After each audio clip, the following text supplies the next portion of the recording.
Saudara-saudaraku yang dikasihi oleh Tuhan kita Yesus Kristus, selamat pagi, Shalom. Sungguh sukacita kita bisa berjumpa kembali dalam sarapan rohani Gereja Kristen Protestan Bali Jemaat Galang Ningyan Abian Base. Hari ini tanggal 7 Juli 2022, hari Kamis, kita akan mendasari hidup kita dengan kebenaran firman Tuhan sebelum kita melanjutkan segala tugas dan kewajiban kita di dalam kehidupan ini. Namun sebelumnya saya mengajak kita semua untuk berdoa. Mari kita berdoa.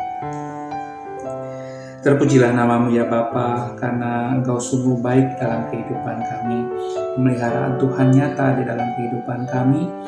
Ketika kami beristirahat tadi malam pagi ini, Engkau bangunkan kami dengan tenaga yang Tuhan pulihkan bagi kami, kesehatan yang Tuhan semakin pulihkan bagi kami, sehingga pada saat ini kami siap untuk memulai segala tanggung jawab kewajiban kami. Namun sebelumnya Tuhan, kami rindu untuk mendasari kehidupan kami dengan kebenaran firman-Mu. Kiranya Roh Kudus Tuhan menolong kami memahami kebenaran firman-Mu, sehingga kami boleh berjalan dalam jalan yang Engkau tuntunkan bagi kami.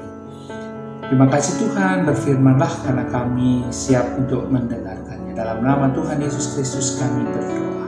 Amin. Saudara-saudaraku yang dikasihi oleh Tuhan, firman Tuhan pada pagi hari ini diambil dari kitab 1 Tawarikh 29 ayat 12. Demikian firman Tuhan. Engkau berkuasa membuat siapa saja menjadi orang besar dan kuat. Dan yang kedua dari Markus 10 ayat 16. Demikian firman Tuhan. Ia, Yesus, memeluk anak-anak itu dan sambil meletakkan tangannya atas mereka, ia memberkati mereka.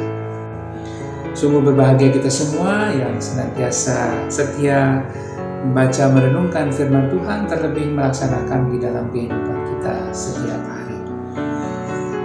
Firman Tuhan pada pagi hari ini yang kita akan renungi bersama diberikan judul Tuhan semakin besar, aku semakin kecil.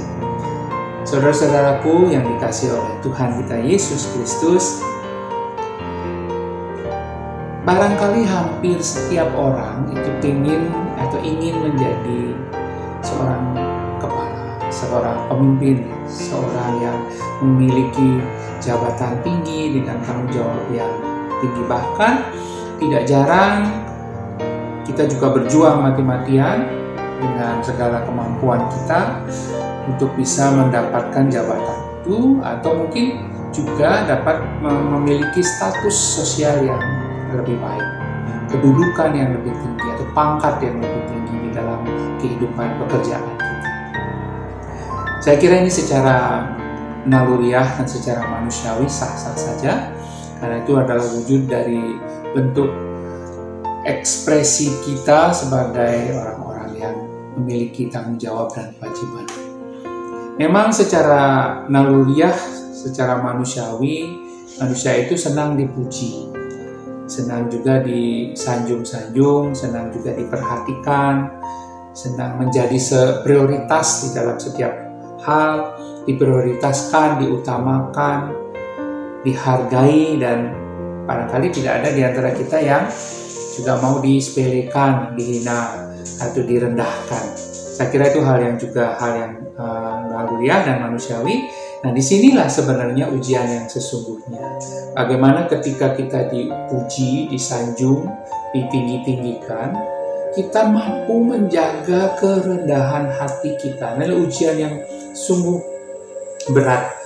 Karena ketika kita dipuji, disanjung, kecenderungan yang terjadi adalah kita menjadi bangga, menjadi senang, berlebihan, atau juga menjadi sombong. Tetapi Tuhan menghendaki kita selalu menjadi pribadi yang memiliki kerendahan hatian. Dan kita belajar dari Daud. Kita tahu Daud adalah seorang raja Israel yang besar dan diberkati oleh Tuhan. kekayaannya melimpah, prajurit-prajurit dan pasukan-pasukannya yang kuat juga banyak, dan ia juga punya banyak alasan untuk membanggakan diri, menyombongkan diri. Namun tidak demikian yang terjadi kepada Daud. Daud sadar bahwa semua yang diperoleh, yang dimiliki, dan semua pencapaiannya yang ada pada dirinya, itu karena semua atas perkenan Tuhan, semua atas campur tangan kuasa Tuhan. Ia menyadari betapa besar dan hebatnya Tuhan, sekaligus juga menyadari dengan sepenuhnya betapa kecilnya Daud atau betapa kecilnya dia di hadapan Tuhan. Sehingga Daud merasa sangat tidak layak untuk menerima segala pujian dan hormat, dan kemuliaan itu hanya untuk Tuhan saja. Demikian juga peristiwa Tuhan Yesus ketika menyambut anak-anak dengan kasih, dengan kelemah lembutan. Tuhan Yesus menerima anak-anak tersebut dan memberkati mereka. Hal ini membuktikan sekali lagi bahwa anugerah Tuhan berlaku atas semua orang, termasuk mereka-mereka yang kecil, mereka-mereka yang tidak berdaya, yang dianalogikan seperti anak-anak yang tidak berdaya, yang polos. Anak-anak melambangkan sebuah ketidakberdayaan, kelemahan, kepolosan, kejujuran, dan ketergantungan terhadap orang dewasa atau orang tua mereka. Demikianlah Tuhan juga menghendaki kita, umatnya, mempercayainya secara sederhana, layaknya seorang anak kecil. Rasanya Tuhan tidak perlu orang-orang yang bermulut manis dan mampu menyusun kata-kata yang indah dengan doa-doa yang puitis dengan panjang lebar, tetapi jauh lebih penting adalah hati yang taat untuk berserah dan mau dibentuk mengikuti kehendaknya. Ketika kita sungguh mengakui Allah sebagai pemilik segala sesuatu, kita dimampukan untuk mengenal arti kerendahan hati. Nah, kalau perlu belajarlah kita dari anak-anak yang memiliki kepolosan. Perhatikan dan tirulah kejujuran dan kelemah lembutan serta kepolosan anak-anak itu. Bukan pengakuan manusia yang sedang kita perjuangkan dan kita cari sejujurnya, tetapi bagaimana pengakuan bahwa hanya Allah, hanya Tuhan Allah yang berdaulat di dalam kehidupan ini. Nah, biarlah Allah semakin besar di dalam hidup kita, dan kita semakin kecil sampai tidak ada lagi kehendak dari diri kita sendiri yang harus dipaksakan terjadi.